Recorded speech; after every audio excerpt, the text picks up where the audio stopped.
වෙලාව හරියටම රාත්‍රී 10යි. ඉතින් ඔන්න අදත් අපි ආවා ඉදිකඩමා ඇසූරස අරගෙන ඔබ වෙතට.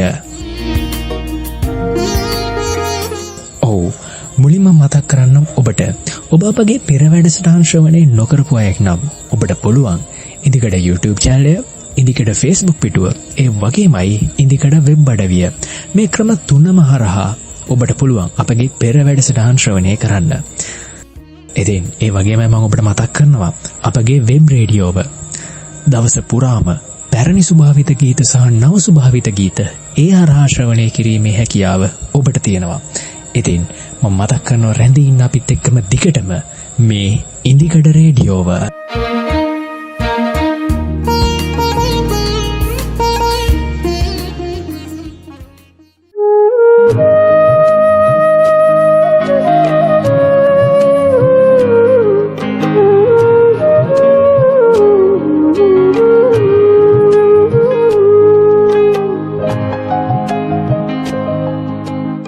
ඉතින් අද අපේ ඉදිකඩ මණ්ඩපයට වැඩම කර සිටිනවා ඉතාමත් සුවිශේෂී බුද්ධ පුත්‍ර හිමි නමක්.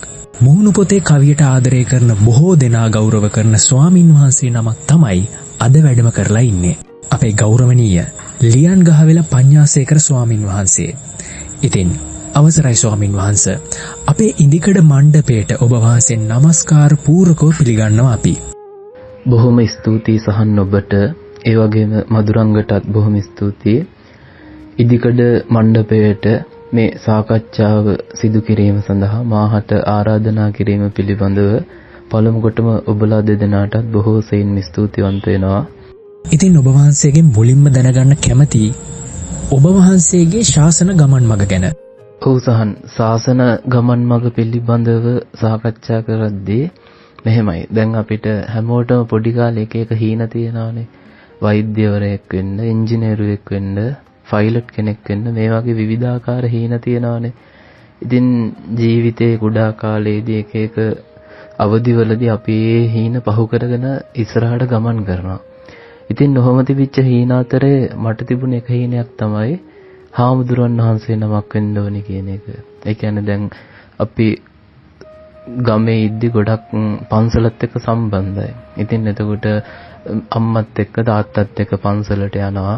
ඒ වගේම අපේ කුඹුරු එහෙම පිහිටලා තියෙන්නේ පන්සල සමීපේ.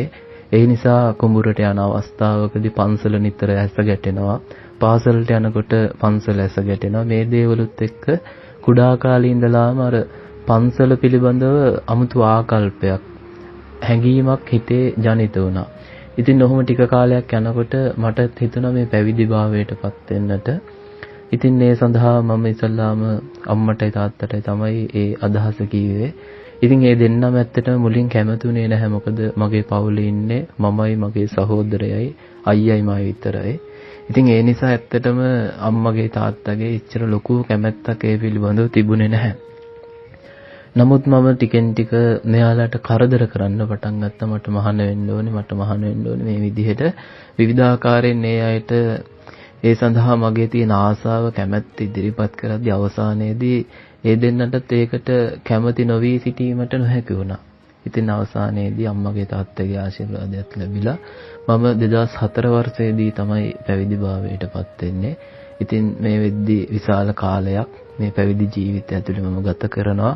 ඉතින් පැවිදි ජීවිතයේදී මම එක පැත්තකින් ආධ්‍යාත්මික පැත්තෙන් යම්කිසි දියුණුවක් ලබාගෙන ඉස්සරහට ගමන් කරනවා වගේම අනෙක් පසෙන් අධ්‍යාපනිකමය වශයෙන්ුත් යම්කිසි දියුණුවක් ලබාගෙන ඉදිරියට ගමන් කරනවා. ඉතින් ඒ තමයි මගේ ශාසන ගමන් මඟ පිළිබඳව සරලවම කෙටියෙන්ම ලබා දෙන්නට පුළුවන් පිළිතුර ඔබලා වෙනුවෙන්.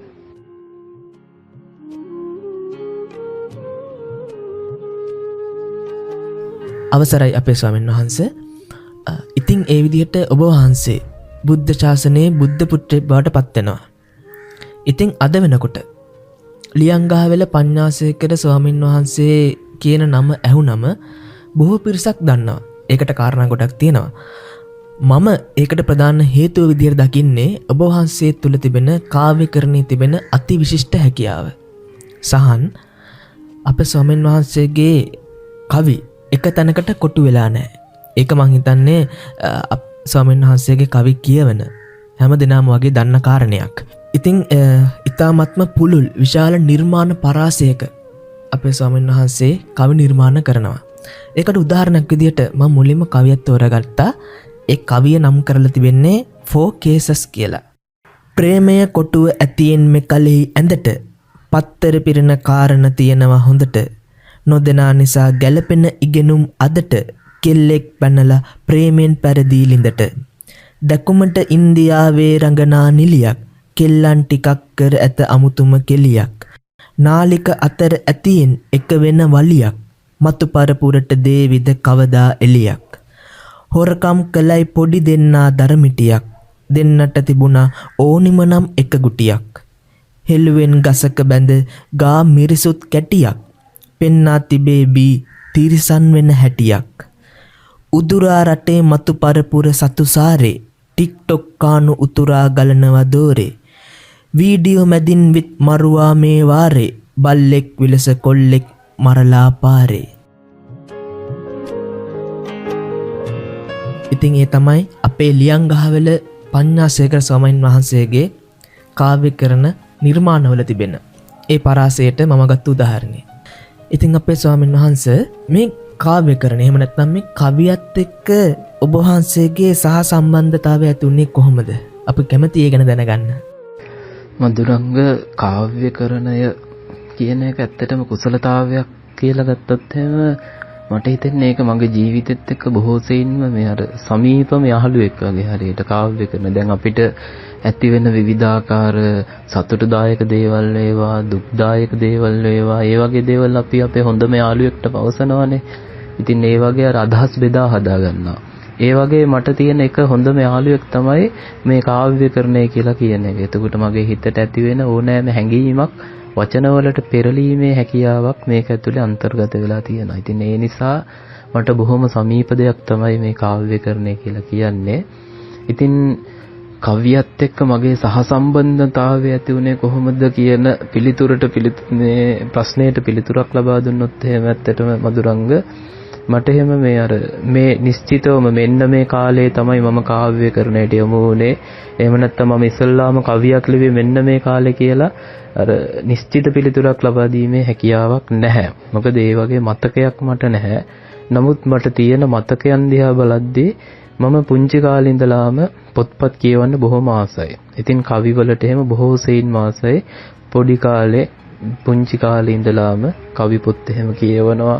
ඒ වගේම පත්තරවල තියෙන විවිධාකාර සංග්‍රහවල තියෙන කවි කියවනවා. මේ දේවල් නිසා ටිකෙන් ටික කවිය පිළිබඳව මට ඇල්මක් ඇති වුණා. ඉතින් පැවිදිභාවයටපත් වුණාට පස්සේ දැන් අපිට පිරිවෙන් අධ්‍යාපනය ඇතුළතදී තියෙනවා සුභාසිතේ තියෙනවා බුදු ගුණ අලංකාරයේ තියෙනවා ලෝ වැඩ සංග්‍රහව ගුත්තිල කාව්‍ය මේ වගේ අර සිංහල භාෂාවෙන් අධ්‍යාපනය ලබද්දී ඒ පැත්තෙන් කාව්‍යකරණයට බොහෝ සෙයින්ම අපි කවියත් එක්ක මේ අධ්‍යාපනය ලබා ගන්නවා. එතනින් පස්සේ පාලි ගාථාවන් වලදී සංස්කෘත ශ්ලෝකයන් මේ ආදී දේවලුත් සරලව කිව්වොත් එහෙම අපේ මේ පාරිවේණික අධ්‍යාපනයත් එක්ක සාහිත්‍යය අපිට බොහෝ සෙයින්ම ළඟයි. සංදේශ කාව්‍යයන් පිළිබඳව හැදෑරීමට සිදු වෙන මේ වගේ දේවල් නිසා කවියට තියෙන හිත කවියට තියෙන ඇල්ම තවත් වැඩි දියුණු වුණා. ඉතින් ඒ දේවලුත් එක්ක මට මතකයි මම පුංචි කාලේ විජය පත්තරේට කවි හැම ලියලා ඉවර වෙලා යොමු කරනවා. ඉතින් දැනටත් මගේ ළඟ යම් යම් මතක සටහන් ටිකක් තියෙනවා. ඒ කාලේ තිබුණු ඒ පත්තර පිටු කපල ඉවර වෙලා මගේ ළඟ සකස් කරගෙන තියෙන යම්කිසි මතක සටහන් කිහිපයක්. ඉතින් එහෙම බලනකොට 2006 2005 වගේ ඒ අවුරුදු වල ඉඳන්ම මම පුංචි කවි ලියපු ඒවා දැනටත් තියෙන. ඉතින් ඒව දකිද්දි ලොකු සතුටක් ඇති වෙනවා. ඉතින් ඒ විදිහට තමයි මම මේ කවියත් එක්ක එහෙම නැත්නම් කාව්‍යකරණයත් එක්ක සම්බන්ධතාවයක් ඇති වුණේ.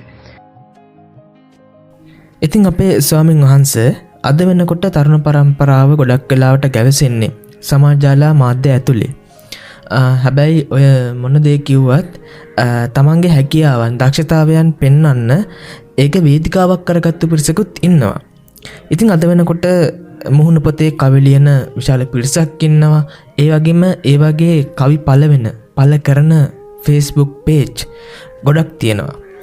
හැබැයි මේ ගොඩක් කවිවල අපේ සාහිත්‍යමය ගුණයට වඩා මේ සමාජයේ දිනදා දකින්න ඇහෙන දේවල් එහෙම නැත්නම් වචන තමයි පාවිච්චි වෙන්නේ. එතකොට අපි අර සාහිත්‍ය යටතේ පොතපතවල තිබෙන ඉතා සුන්දර වාක් මාලාව ගවේෂණය කරලා නිර්මාණ සිදු කරන පිරිස ගොඩක් අඩුයි කියලා සමහරෙක්ට හිතෙන්න පුළුවන්. ඔබ වහන්සේ මේ ගැන දරන අදහස මොකක්ද? ඔව් මදුරංග, ඇත්තට මේක ටිකක් බැරෑරුම් ප්‍රශ්නයක්. ඒ වගේ ප්‍රශ්නයකට පිළිතුරු දීමේදී අපි අවධානය යොමු කරන්න ඕනේ පැති කිහිපයක් තියෙනවා. මොකද දැන් සාමාන්‍යයෙන් අපි සාහිත්‍ය පතපොත ඇතුලේ තියෙන ඒ නිර්මාණයන් දිහා දකිද්දී මේ ඔබ මතු කළා වගේ සුන්දර වචන මාලාවල් තියෙනවා. ඉතින් ඒ වගේ දැන් ඔය කෞසිලුමින මුවදෙව්දාවත සසදාවත ඒ වගේ කෘති ඊට පස්සේ ලියවිච්ච සංදේශ කෘතීන් ආදී ඒ කෘතීන් ඇතුලේ අපිට ওই විදිහට ලස්සන සරල සුගම බස්වහරක් තියෙනවා. ඉතින් මෙතනදී අපි අවධානයක් යොමු කරන්න ඕනේ මధుරංග, ඒ දේවල් නිර්මාණය වෙලා තියෙන සඳැස් කියන කොටසට අදාළවනේ. එතකොට ඡන්දස් ශාස්ත්‍රය පිළිබඳව ප්‍රගුණ කරලා ඒ වගේම කාව්‍ය ආදර්ශය සියබස් ලකරාදී කෘතීන් භාවිතා කරලා ඒ කෘතීන් පරිශීලනය කරලා ඒ වගේන් ලබා දෙන ගුරුහරුකම් වලට අනුකූලව මේ බිහිවිච්ච සාහිත්‍යයක් ඇතුලේ අපිට ඒ වගේ දේවල් භාවිතා වෙන්න පුළුවන්. නමුත් වර්තමානයේදී දැන් සමාජ මාධ්‍ය ජාලාවන් තුල විශාල වශයෙන් කවියට ඉඩක් වෙන්න වෙලා තියෙන. ඇත්තට මේක බොහොම සතුටට කාරණයක්. ඒ වගේම කවි පිළිබඳව තියෙන වෙනම සමූහයන් තියෙනවා, කවි පිටු තියෙනවා. ඉතින් ඒ ඇතුලේ කවියට ඇල්මක් දක්වන ඕනෑම කෙනෙකුට දැන් අර ભેදයකින් තොරව ආධුනිකයෙක්ට වෙන්න පුළුවන්, එහෙම නැත්නම් ප්‍රවීණයෙක්ට වෙන්න පුළුවන්. ඔවුන්ගේ අදහස්, ඔවුන්ගේ නිර්මාණයන් බෙදා හදා ගැනීමේ හැකියාවක් තියෙනවා. ඉතින් ඒ වගේම එතනදී තවත් දෙයක් ඉටු විය යුතුයි කියලා මම අදහස් කරනවා. ඒ තමයි දැන් ඔය කාව්‍ය නිර්මාණ කරන අය අතර ප්‍රවීණයොත් ඉන්නවා, නවකයොත් ඉන්නවානේ. ඉතින් ප්‍රවීණයන්ගේ යුතුයකමක් තියෙනවා යම් අඩුවක් තිබුණොත්, අඩුපාඩුවක් තිබුණොත් එහෙම ඒ පිළිබඳව නවකයන්ට එතනදී හෝ පෞද්ගලිකව හෝ දැනුවත් කිරීමට.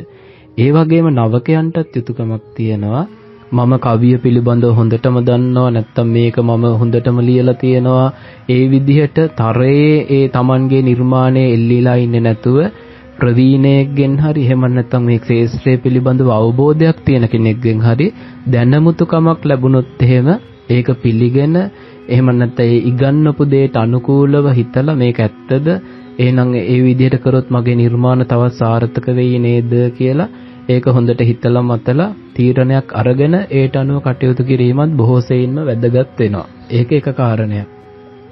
අනිත් කාරණේ මම අර මුලින් කිව්වා වගේ දැන් සඳැස් වලින් නම් අපිට අර විදිහට ඔය සරල සුගම විදිහට බස්වහාර යොදලා එහෙම නිර්මාණයන් තියෙනවා. නමුත් නිසදස්කරණය වර්තමානයේ වැඩි. දැන් අපි සාමාන්‍යයෙන් දකින මොකක් හරි සමාජ සිද්ධියක්, එදිනෙදා ජීවිතයේ සිදුවන මොනහරි මේ දුක්දායක දෙයක් වේවා, සතුටුදායක දෙයක් වේවා, හාස්‍යජනක දෙයක් වේවා, ඒ වගේ දේවල් බොහෝ වශයෙන් නිසදස් ආකාරයට නිර්මාණය වෙන වැඩි. ඒතර ඔය නිසදස්මය ආකාරයට නිර්මාණය වීමේදී එදිනදා ජීවිතේ භාවිතා කරන අපි සාමාන්‍යයෙන් එදිනදා කතා බහ කරන වචනත් ඒවට ඇතුල් වෙලා තියෙනවා. ඉතින් ඒක ලොකු ගැටලුවක් හැටියට මම දකින්නේ නැහැ. මොකද නිර්මාණයක් ඇතුලේ බරපතල වචනවල හරඹයක් කරනවට වැඩිය ඒ වචන නිසියාකාරව භාවිතා කරලා තේරුම් ගන්න පුළුවන් නිර්මාණයක් නම් ඉදිරිපත් වෙන්නේ එතන තමයි සාර්ථකත්වයේ තියෙන්නේ. දැන් සරල උදාහරණයක් කිව්වොත් එහෙම දැන් අතීතයේ රචනා වෙලා තියෙන අපි සරලව ගමුකෝ සීගිරි ගී, ඊට පස්සේ මේ කෞසිලුමින වගේ කෘතියක් ගත්තොත් එහෙම දැන් කාලේ ඉන්න කෙනෙක්ට ඒක එකපාරම කියවලා අර්ථය අවබෝධ කරගන්න අමාරුයි. එතකොට ඒ අර්ථය අවබෝධ කර ගැනීමට නම් ඒ සඳහා ඒ භාෂාවේ ඒ වචනවලට තේරුම් තියෙන මේ තවත් කෘතියක් අපිට භාවිතයට ගන්න සිද්ධ වෙනවා. ඉතින් අපි මේ තියෙන සිංහල සාහිත්‍යයේ තියෙන බරපතලම වචන ටික තෝරලා අරගෙන ඒ දේවල් ටික දාලා නිර්මාණයක් ඉදිරිපත් කරලා මේ සමාජගත කළා කියලා එතකොට අර නිර්මාණයේ රස විඳින අයට නිකම් මේක කවියක් කියලා පෙනුනට ඒකේ අර්ථ රසය කියන එක අපිට ලබා ගැනීමේ අපහසුතාවයක් තියෙනවා. ඒ නිසා මම අදහස් කරනවා ඒ කාලයට ගැළපෙන පරිදි ඒ කාලේ භාවිතා වන වචන මේ නිර්මාණකරණයට ගත්තට කිසිම ගැටලුවක් වෙන්නේ නැහැ. හැබැයි දැන් ඔය සඳස්වලදී එහෙම අපිට දැන් කාව්‍ය ආදර්ශයේදී එහෙම තියෙන ග්‍රාම්‍ය දෝෂය එහෙම කියලා ඔය ටිකක් අසභ්‍යත්වයෙන් යුක්තව ග්‍රාම්‍ය භාවයෙන් තියෙන වචන භාවිතයට ගන්නේ නැතුව නිසියාකාරව සාධනීය භාවයක් තියෙන වචන භාවිතයට ගත්ත කියලා ඒක ගැටලුවක් මම දකින්නේ නැහැ. ඉතින් ඒ නිසා දැන් අර අතීතේම අපි හිර වෙලා ඉන්නේ නැතුව වර්තමානයේනොත් ගන්න පුළුවන් වචන අරගෙන ඒ අදහස් අරගෙන ඒ දේවල් මේ සමාජ මාධ්‍ය ඇතුලේ වේවා එහෙම නැත්නම් කෘති තුලින් වේවා Tamanගේ නිර්මාණාත්මක හැකියාව වර්ධනය කරගන්න පුළුවන් නම් එතන තමයි මම හිතන්නේ සාර්ථකත්වයක් තියෙන්නේ.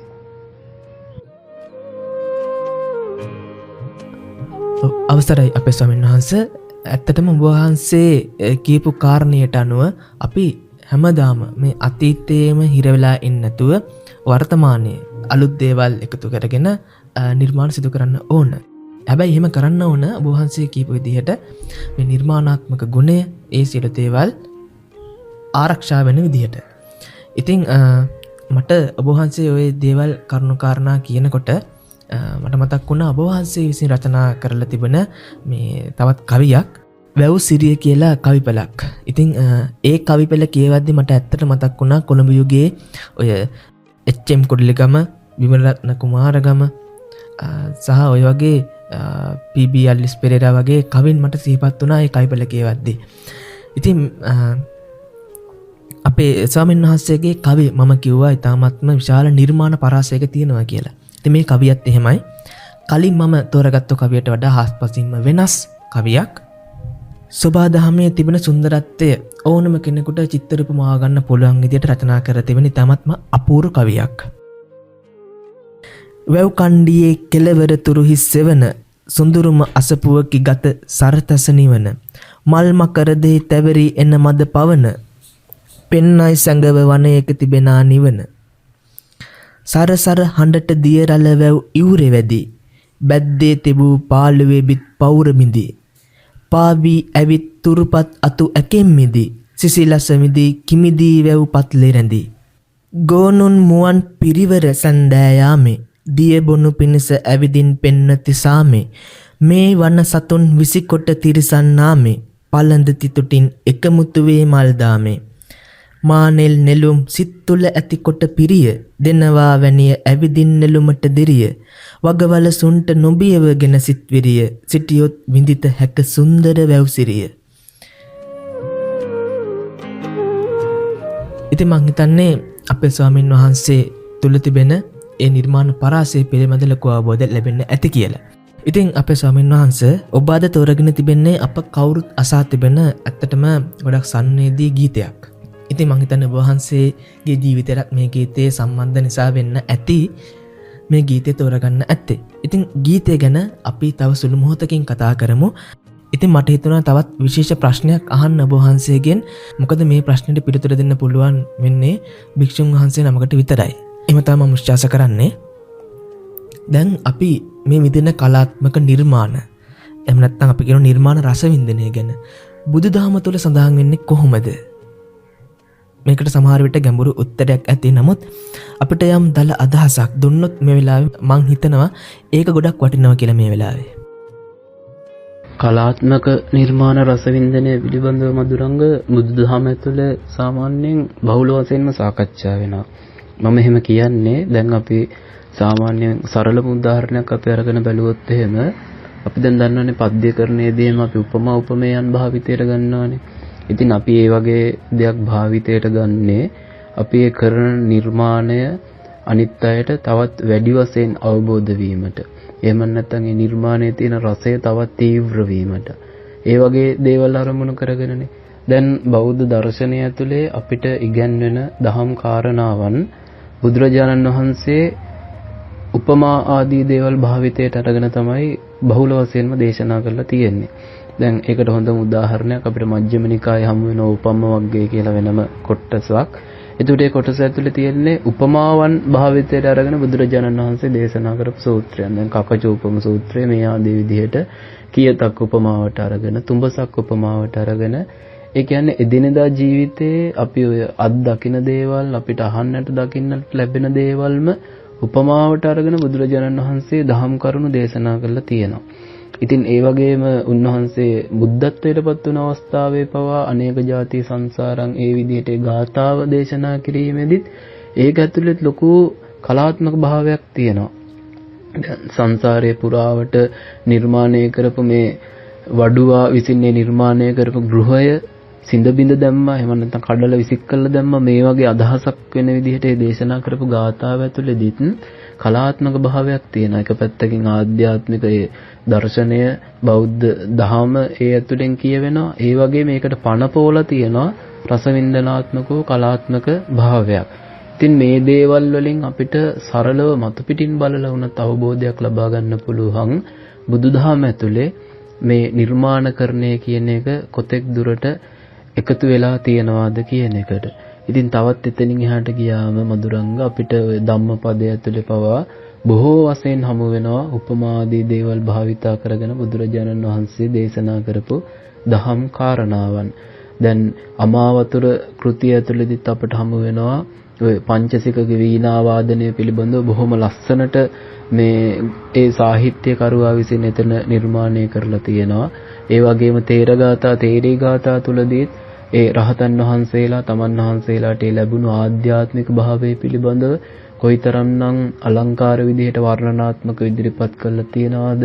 ඒ වගේම ස්වභාව සෞන්දර්යය පිළිබඳව කොයිතරම් දුරට උන්වහන්සේලා ඒ තේරගාථා තේරී ගාථා තුලදී දේශනා කරලා තියෙනවද කියන දේවල් අපට ඒ කෘතීන් පරිශීලනය කරනකොට හොඳකාරවම හමු වෙනවා. ඉතින් මේ දේවලුත් එක්ක අපිට පුළුවන් නිගමනයකට එළඹෙන්න බෞද්ධ දර්ශනය ඇතුලේ පවා එහෙම නැත්නම් බුදු දහම තුල පවා මේ කලාත්මක නිර්මාණ රසවින්දනය පිළිබඳව බොහොම ඉහළින් සාකච්ඡා වෙලා තියෙනවා කියලා. ඔබ වහන්සේ අද තෝරාගෙන තිබෙන්නේ සුවිශේෂී ගීතයක්. ඔබ වහන්සේ සංගරුවණක් නිසාම මේ ගීතය තෝරගත්තා කියලා හිතුණත් තවත් හේතු ඇති. ඇත්තටමයි මේ ගීතය ඔබ වහන්සේට විශේෂ වන්නේ. ඔව් සහන්, මේ ගීතය ඇත්තටම මම පෞද්ගලිකව බොහෝ වශයෙන් ප්‍රිය කරන ගීතයක්.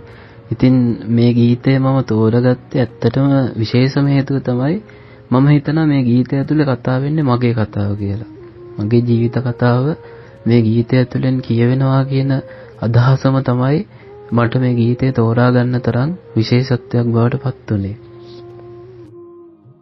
එසේනම් අවසරයි අපේ ස්වාමින් වහන්සේ. ගීතය ගැන ඔබ වහන්සේට දැනෙන දේ අපිත් සමග බෙදාගමු එහෙනම්.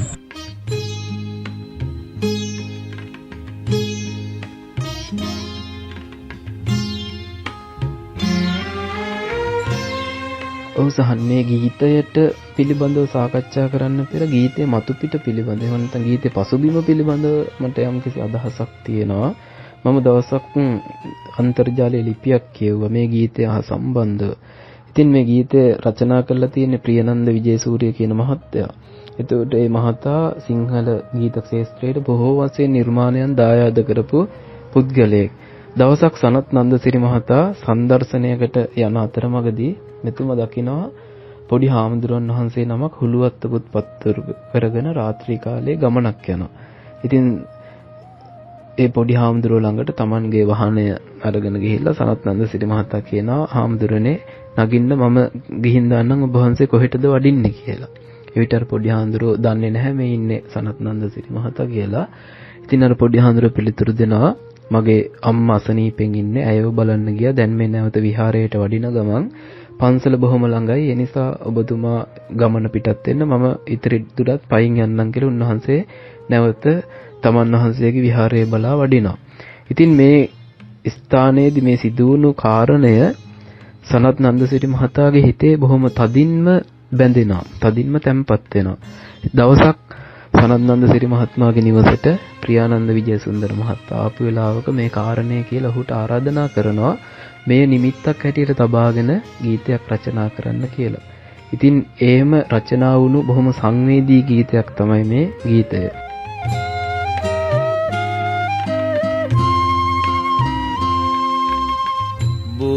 මලුවේ මල් සුවඳක පැටලි අම්මා පිව් කිරි සුවඳ ගලා එන්නේ සුපුරුදු උණුහුමකට සිත ඇඳි ගේ දොර සෙල්ලම් පිටිය මතක් වෙන්නේ. අපි දන්නවනේ සහන්, අපි හැමෝටම තියෙනවා බාල කාලයක්, කුඩා කාලයක්. ඉතින් දැන් අපි කල්පනා කරලා බලද්දී අපේ කුඩා කාලය බොහෝ දුරට ගෙවිලා ඉවරයිනේ. නැවත එන්නෙම නැති වෙන්නම ගෙවිලා ඉවරයි. ඉතින් ඒ නිසා දැන් අපිට යම්කිසි කනගාටුවක් තියෙනවා. අපරාධයේ තරම් ඉක්මනට ගෙවුනේ. තව මට මගේ කුඩා කාලේ එහෙම නැත්නම් මගේ බාල කාලේ තව තිබුණා නම් එහෙම කොයිතරම්නම් සුන්දරද මේ ආදී විදියට හැඟීම් ඇති වෙනවනේ. ඉතින් දැන් ඒ වගේ කුඩා කාලේ සෙල්ලම් කරන්න තියෙන කාලයේ පැවිදිභාවයටපත් වුණාට පස්සේ තවත් ඒක වඩාත් වැඩි වේගයෙන් ගෙවෙනවා කියන එක තමයි මට හිතෙන්නේ. ඉතින් ඒ කාරණේ තමයි දැන් මොකද මමත් අවුරුදු 11යි පැවිදි වෙනකොට 11 ලැබලත් නැහැ අවුරුදු 10යි මාස ගාණක් ගත වුණාට පස්සේ ඉතින් අර පැවිදි වෙන්නට පුංචි ගිහි කාලේදී ලොකු ආසාවක් තිබුණාට පැවිදි වෙන්නට පැවිදි වුණාට පස්සේ නැවත අම්මාව මතක් වෙනවා තාත්තව මතක් වෙනවා ගෙදර මතක් වෙනවා අයියලා අක්කලත් එක්ක සෙල්ලම් කරපු ඒ අතීතය පිළිබඳව මතක් වෙනවා. ඉතින් මේ වගේ දේවල් මතක් වෙද්දී නැවත හිත දුවලා යනවා ගමට. හිත දුවලා යනවා ගෙදරට. අම්මගේ උණුහුම හොයාගෙන නැවත හිත දුවලා යනවා. ඉතින් ඒ කාරණයම මේ ගීතය ඇතුළේ සඳහන් වෙනවා. අම්මා පෙව්කිරි සුවඳ ගලා එන්නේ සුපුරුදු උණුහුමකට සිත ඇදී ගේදොර සෙල්ලම් පිටිය මතක් වෙන්නේ. ඉතින් අර මගහැරිච්ච පුරුදු වුණු ඒ උණුහුම නැවත හිතට ඇවිල්ලි ඉවරලා මම අර මුලින් කිව්වා වගේ gedara dora සෙල්ලම් පිටිය මතක් වෙලා හිත දුවගෙන යනවා. ඉතින් අර ගමේ තිබුණු ඒ දංබෝ විටියා කැලේ මැදින් ආයෙත් පාරක් අම්මගේ ළඟට යන්න ආසාවක් කැමැත්තක් දැනෙනවා. දැන් සහන් අපේ සිංහල මේ සමාජයේ තියෙන එක කතාවක් පුතෙක් පැවිදි වුණොත් එහෙම පුතෙක් හොදුවක් සාමාන්‍ය අපි සරලව පැවිදි භාවයටපත් වුණොත් එහෙම 4 වර්ගයක්ම නිවන් දකින්නවා කියලා. ඉතින් මේ ගීතේ නිර්මාණකරුවා ඒ කාරණයක් අරගෙන ඊතර කරන්නම් 4 වර්ගයේම සංසාරේ යන මේ ගමනේ මං අපේ වර්ග પરම්පරාවම 4 වර්ගයේම ඊතර කරන්නම්. හැබැයි මට ඊට ඉස්සෙල්ලා පොඩ්ඩක් සෙල්ලම් කරලා ඉන්න අවසර දෙන්න පුළුවන්ද කියලා අහනවා. හැබැයි එතනත් පොඩි ගැටලුවක් තියෙනවා. මොකද මමත් පෞද්ගලිකවම ඒ අත්දැකීමට මුහුණ පාලා තියෙනවා. එකට සෙල්ලම් කරපු එකට දුව පැනපු යහළුවෝ ගිහි කාලයේදී බොහොම ළඟින්ම ආශ්‍රය කරපු යහළුවෝ පැවිදි වෙලා ගමට ගියාට පස්සේ ඒ අය ළඟට එන්නේ නැහැ. බොහොම දුරින් ඉන්නේ. දුර ඉන්නවා බොහොම තැතිගැන්මෙන් වගේ තමයි ළඟට එන්නේ. ඒකත් ඇවිල්ලා ඉස්සර වගේ බොහොම සුහදව කතා කරන්නේ නැහැ. දන ගහලා වැඳලා පොඩි හාමුදුරුවනේ නැත්තම් පොඩි සාදු ඒ විදිහට තමයි කතා කරන්නේ. ඉතින් දැන් මෙතන ඉන්න මේ ගීතය ඇතුලේ අපිට හමු වෙන පොඩි හාමුදුරන්ටත් ඔය කියන ගැටලුව එහෙමම තියෙනවා. පුරුදු යහළුවොත් එක්ක සෙල්ලම් කරන්න ගියාට ඒ අය මේ පොඩි සාදු කියාගෙන ඇවිල්ලි වල වඳිනවා. ඉතින් එහෙම වඳලා වැටෙන යාළුවොත් එක්ක කොහොමද සහන් අපි ඔට්ටු තියලා දුවන්නේ? වෙල්ලිපනැල්ලේ පැනලා නටන්නේ කොහොමද? ඉතින් මේ වගේ පසුතැවීමකුත් තියෙනවා මේ පුංචි සාමණේරයන් වහන්සේට. එතනනුත් එහාට ගියාට පස්සේ මේ ගීතය ඇතුලේ බොහොම සංවේදීම තැන තමයි අවසානම කොටසේදී අපිට හමු වෙන්නේ. ඇත්තටම අම්මා කෙනෙක්ට තාත්තා කෙනෙක්ට අපේ තියෙන සෙනෙහස පැවිදි වුණා කියලා නැති වෙන්නේ නැහැ සහන්. ඒ සෙනෙහස තවත් වැඩිවීමක් සිදු වෙනවා පමණයි. ඉතින් මෙතනදිත් දැන් මේ පොඩි හාමුදුරුවන්ටත් බොහොම ආසයි අම්මගේ කිරිසුඳ ඇවිල්ලා එතිලා ඉන්න. භවයෙන් භවයේ පෙරුම් පුරලා බවුන් වඩලා මතු භවයක උපදිනේ භවයකදී සංසාරයේම 4 වර්ගයේම මේ සංසාරයෙන් ඈතර කරන්නට තමයි මේ පොඩි හාමුදුරන්ගේ බලාපොරොත්තු. ඉතින් එහෙම සංසාරයෙන් ඈතර කරාට පස්සේ ආයෙත් පාරක් ඇවිල්ලි ඉවරලා අම්මගේ කිරිසුවඳ ඇතිලා ඉන්නද කියලා මේ පොඩි හාමුදුරන්ට හීනයක් තියෙනවා. හැබැයි එතනදිම මතක් වෙනවා 4 වර්ගයක් නිවන් දකින්නවා කියලා කියන්නේ අම්මත් ඒ 4 වර්ගයට අයිති තාත්තත් ඒ 4 වර්ගයට අයිති. ඉතින් ඒ සේරම නිවන් දැක්කට පස්සේ කොහොමද ආයෙත් පාරක් ඇවිල්ලා අම්මගේ කිරිසුවඳ වෙලිලා ඉන්නේ අම්මත් සංසාරයෙන් ඈතර වෙලා නිසා කියලා.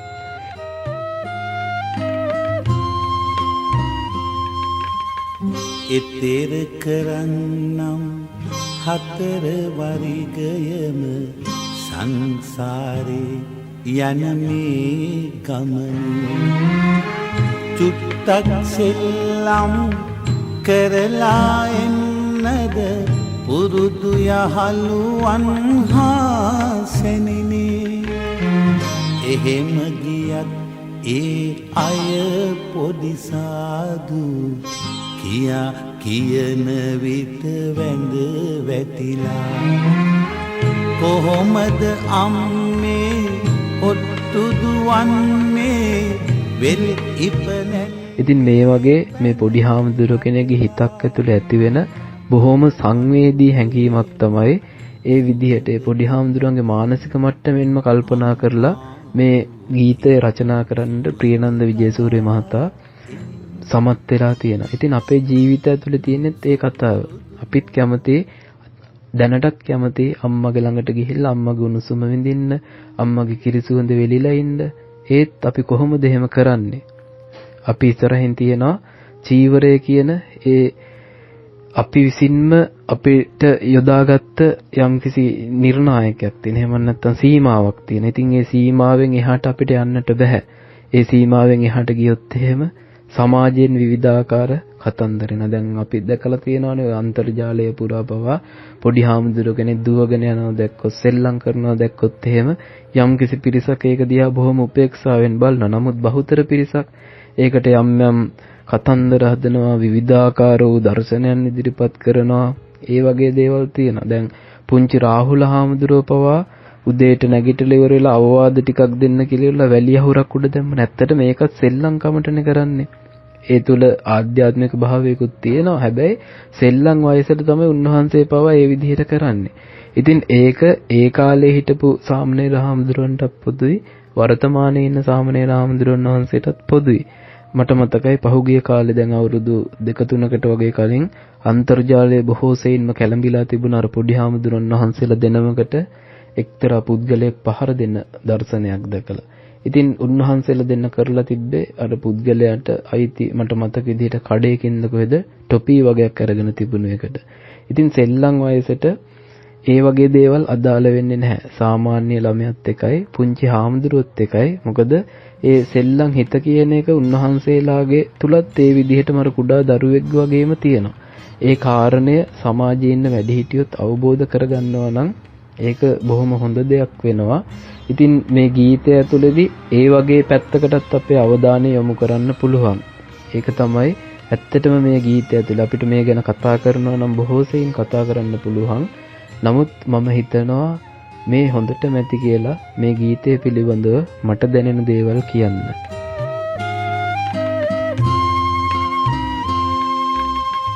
බෝමලුවේ මල් සුවඳක පැටලි අම්මා පිව් කිරි සුවඳ ගලා එන්නේ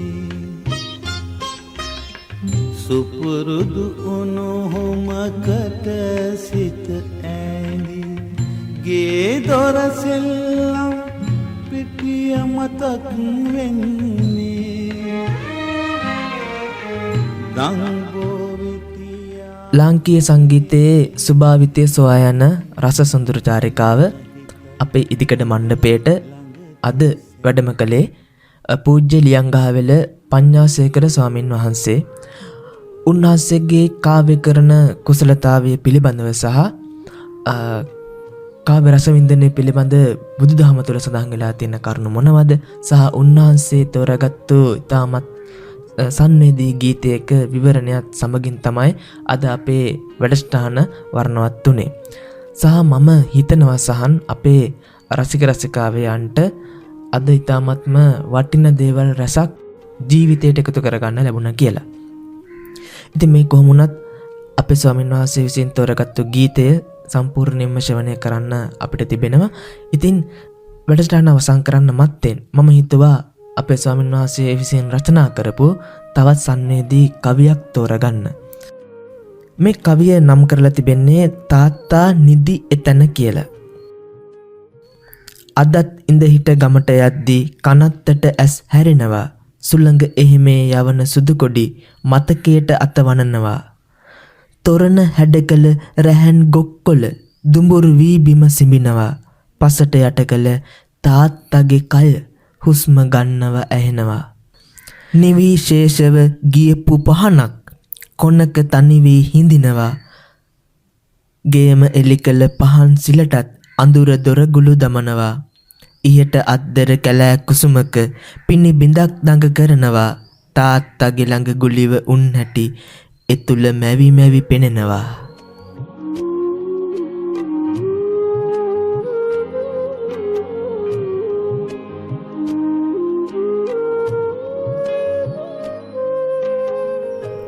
ඉතිං අපේ පූජ්‍ය ලියංගහවෙල පඤ්ඤාසේකර ස්වාමීන් වහන්සේ ඔබ වහන්සේට බොහොම පින් අපේ ආරාධනය පිළි අරගෙන මේ ඉදිකඩ මණ්ඩපයට වැඩම කෙරුවට ඒ වගේම අනාගතයේදී අපේ ලාංකීය සාහිත්‍යයට කාව්‍යකරණයට අති විශිෂ්ට නිර්මාණ රසක් බිහි කරන්න හැකියාව ශක්තිය ධෛර්යය ලැබෙන්න කියලත් මේ තිබෙන කුසලතාවයන් තව තවත් වැඩි දියුණු වෙන්න කියලා අපි හදවතින්ම ප්‍රාර්ථනා කරනවා. ඔබ වහන්සේට ඉදිකඩ අපි ආශිර්වාද කරනවා. ඉතින් බොහෝම පින් ඔබ වහන්සේට අපේ ඉදිකඩ මණ්ඩපයට අද වැඩම කෙරුවට. සහනුත් මధుරංගත් මේ ඉදිකඩ සොඳුරු ගවේෂණය තුළින් කරන්නේ බොහොම වටිනා කාර්යයක්. ඉතින් මමත් ඔබලාගේ ශ්‍රාවකයෙක්. මටත් ඉඩ ප්‍රස්තාව තියෙන අවස්ථාවන් වලදී මම ඔබලාගේ ඒ වැඩසටහන් ශ්‍රවණය කරනවා. ඉතින් ඒ වගේ වැඩසටහනකට මටත් ආරාධනා කිරීම පිළිබඳව ඒ වගේම මේ වගේ අදහස් හුවමාරු කර ගැනීමට ලැබීම පිළිබඳව මම බොහෝ සෙයින්ම සතුටු වෙනවා. අවසාන වශයෙන් මමත් ඔබලා දෙන්නට බොහෝ සෙයින් ස්තුතිවන්ත වෙනවා වගේම මේ කාර්යයන් තවත් සාර්ථකව ඉදිරියටම පවත්වාගෙන යන්න ඔබලා දෙන්නට හැකියාව ලැබෙන්නත් කියලා ප්‍රාර්ථනා කරනවා.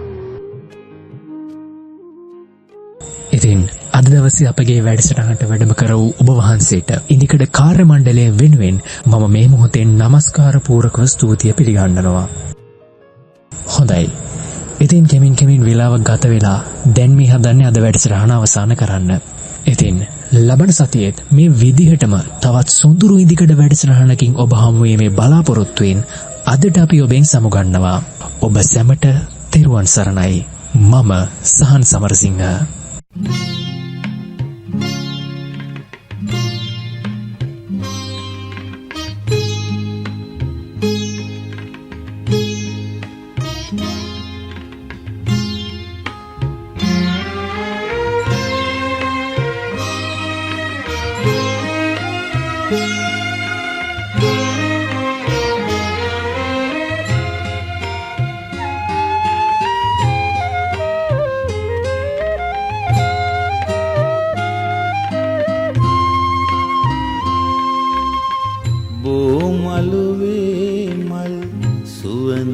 පැටලි අම්මා පිව් කිරි සුවඳ ගලා එන්නේ සුපුරුදු උණුහුමකට සිත ඇඳි ගේ දොර සෙල්ලම් පිටිය මතක් වෙන්නේ ගංගෝ විතියා කැලේ මැදින් එන්න හිතයි නුඹ ළඟට සැනින්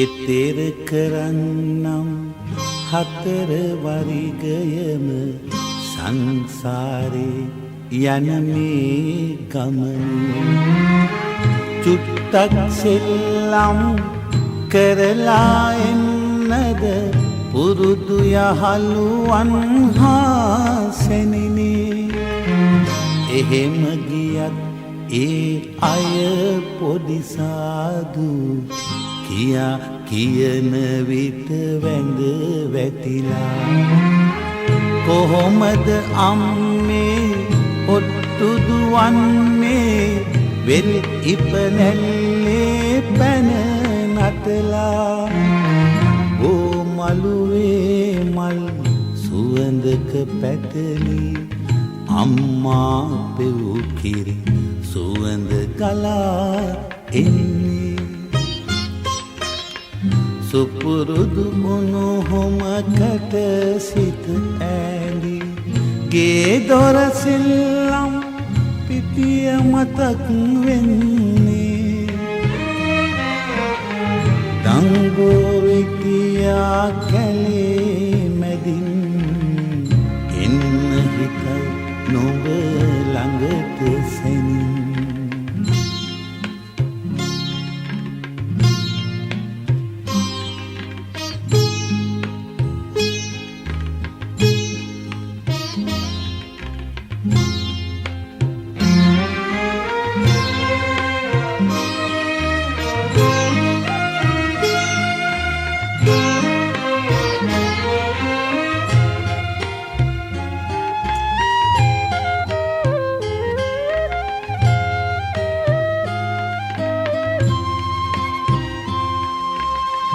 භවයෙන් භවයේ පෙරුම් පුරා මම වුන් වඩා උපදින වාරේ දිනයක මතුදා හතර වරිගයම එතෙර කරන්නම් සංසාරේ ඉන්පසු ඇවිදින් අම්මේ ඔබ ළඟ ඉන්නම් කිරිසුවඳේ එතිලා කොහොමද අම්මේ එහෙම කරන්නේ අම්මත් සසරෙන් මෙතෙර